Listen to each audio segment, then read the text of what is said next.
धनुष उठाओ पुत्र कर्ण। तुम्हारी माता का आदेश है।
लक्ष्य कहाँ है महाराज? किस प्रकार का लक्ष्य भेज सकते हो बालक? ठहरा हुआ, चलता हुआ या फिर दौड़ता हुआ? उड़ता हुआ।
महामहिम भीष्म, एक सूत ने इतने लोगों के सामने धनुष उठाने का अपराध किया है। फिर तो इसको दंड अवश्य मिलेगा।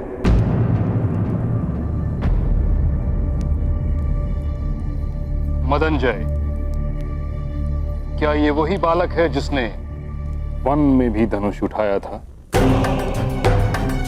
हाँ महामहिम, और इसने अनेक वनवासियों पर प्रहार भी किए थे।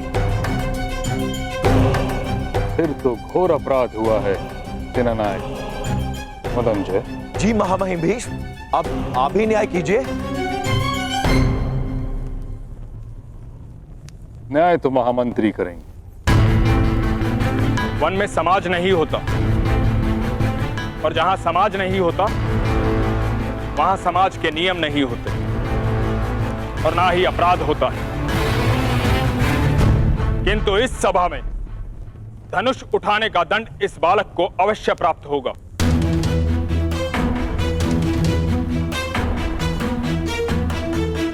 भ्राता विदुर, अगर अनुमति हो तो दंड मैं निश्चित करूंगी।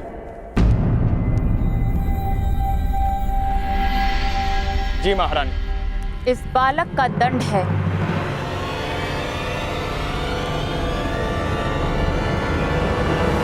कि आज भोजन में इसे पूरे 7 लड्डू खाने होंगे।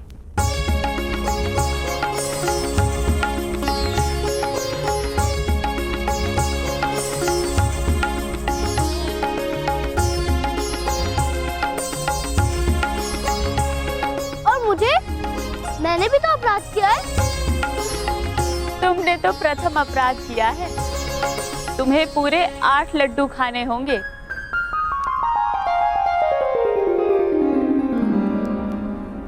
आपको हस्तिनापुर में वास करने की अनुमति है। आप भूगत ग्राम में जाकर बस सकते हैं सज्जन, किंतु हस्तिनापुर में कुरुओं की परंपरा का पालन करना होगा। सारी परंपराएं अच्छे से जान लीजिएगा।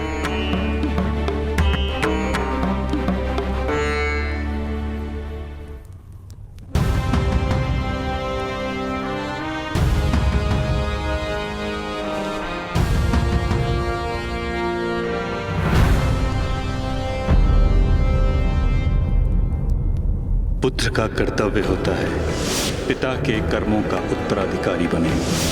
धनुर्विद्या केवल क्षत्रियों के लिए होती है। तुम सूत के पुत्र हो, तुम्हें सूत ही बने।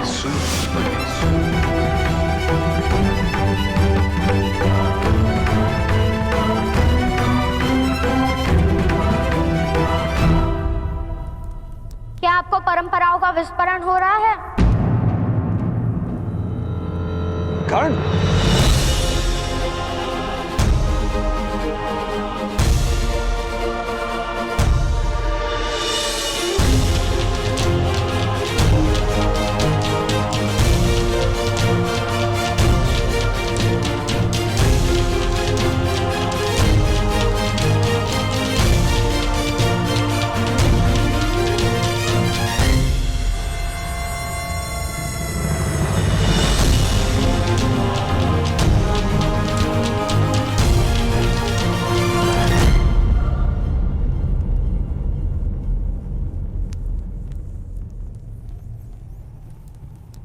आज धनुष नहीं लेंगे मेरे हाथों से।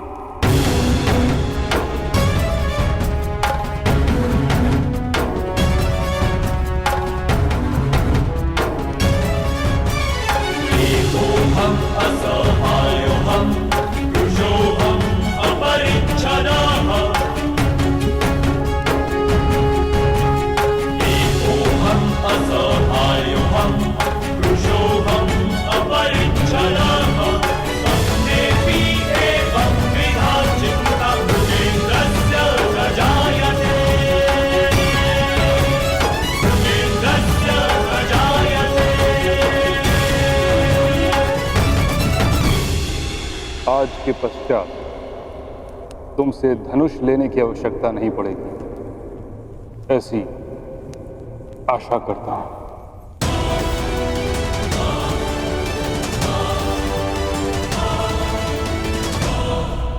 मुझे भी यही विश्वास है।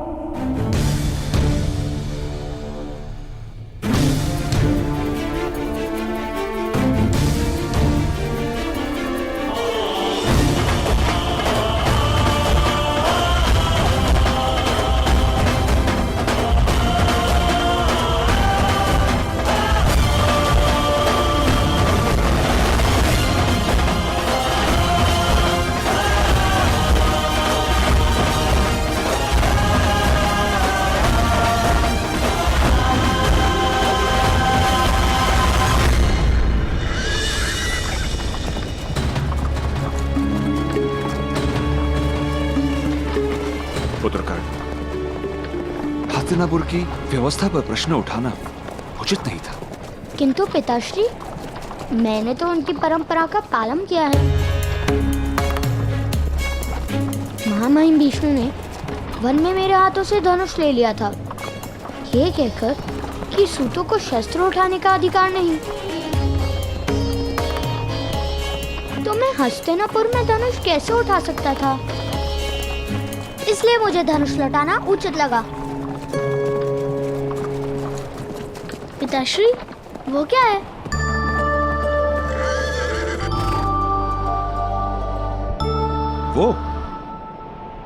वो भगत ग्राम है पुत्र।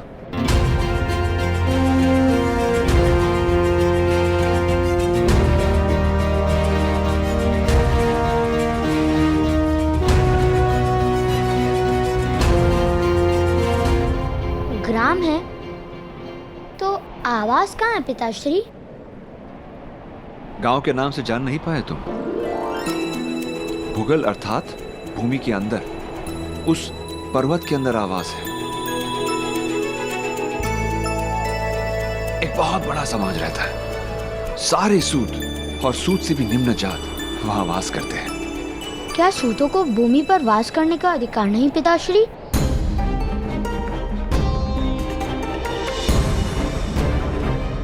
क्या वहां से आकाश दिखता होगा?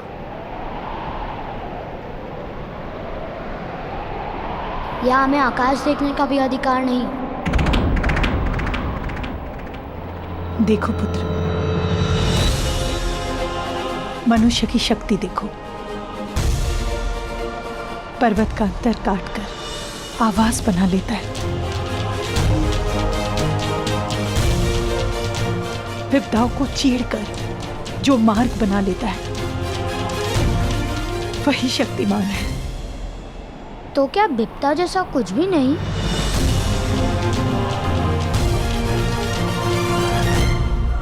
यहाँ पुत्र,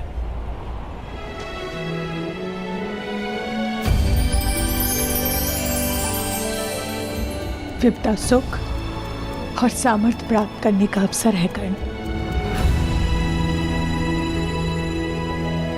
जो विपदा से पराजित हो जाता है, उसे जीवन में सुख का अनुभव कभी नहीं मिलता है। किंतु जो विपत्ति को अवसर बना लेता है, सुख उसी को मिलता है।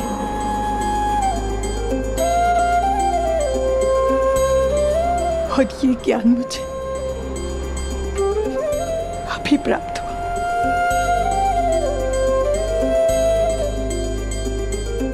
अगर पहले प्राप्त होता तो जीवन के कई वर्ष सुख से भर जाते।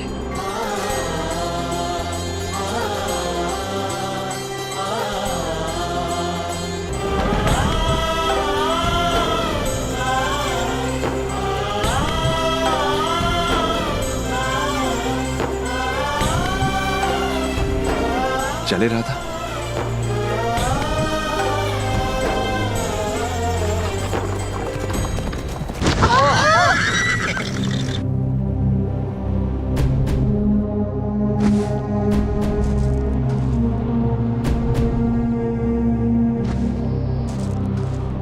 कौन है? किसने हमारे पर गड्ढा निर्मित किया? कौन है? सामने आओ, युद्ध करो मुझसे। शोण, क्या कर रहे हो? विपत्ति का अवसर बना रहा हो पिताश्री। प्रथम रथ से वस्तु उतारो, अन्यथा विपत्ति में संपत्ति चली जाएगी। चलो।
हे भगवान, हे भगवान, आप लोग इस मार्ग से आ रहे थे ना? और आपका रथ मार्ग पे ऐसे लुढ़क लुढ़क के चल रहा था कि वो गड्ढे में गिर गया ना? तुमने किस प्रकार जाना? हमने वहाँ से देखा कि आपका रथ गड्ढे में गिर गया। आप सब सुरक्षित तो है ना? किसी को कोई घाव तो नहीं हुआ? हाँ, हम सब स्वस्थ हैं। केवल हमारा रथ अस्वस्थ है। जिसने भी ये गड्ढा निर्मित किया है उसके तो प्राण ले लूंगा मैं। विपत्ति को अवसर बनाना जानता हूँ मैं। अवश्य। माता महोदय, आप रहने दीजिए। मेरे मित्र जाके सारी वस्तु निकाल आएंगे। आप अतिथि है ना? उत्तम, वामिल, जाके रथ में से सारी वस्तु निकाल आओ। यदि आपको रथ का पहिया बिठाना है तो मेरे पिताश्री बहुत बड़े प्रसिद्ध रथ कर्मी हैं और भुगत ग्राम के सूतों के नेता हैं। शीघ्र ही आकर रथ को ठीक कर देंगे। केवल 2 मुद्रा दाम में लेंगे। उसकी कोई आवश्यकता नहीं है। मैं भी रथ निर्माण करता हूँ, स्वयं कर लूंगा। नहीं, आपके पास सारे साधन नहीं होंगे। मैं कहूँगी पिताश्री से, अगर 2 मुद्रे अधिक है तो 1 मुद्रा में ही आपका कार्य कर देंगे। मेरे पिताश्री मेरी बात अवश्य मानेंगे। आप स्वस्थ होकर बैठिए। कितनी प्यारी है ना? क्या नाम है तुम्हारा? वैशाली। और तुम्हारे पिताश्री का? सुदृष्भान।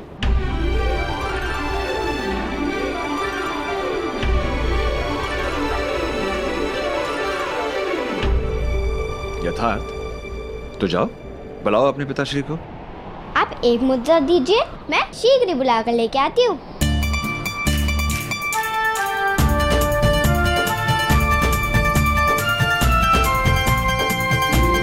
अच्छा, मिट्टी वाले हाथ। तो ये गड्ढा इसने निर्मित किया है।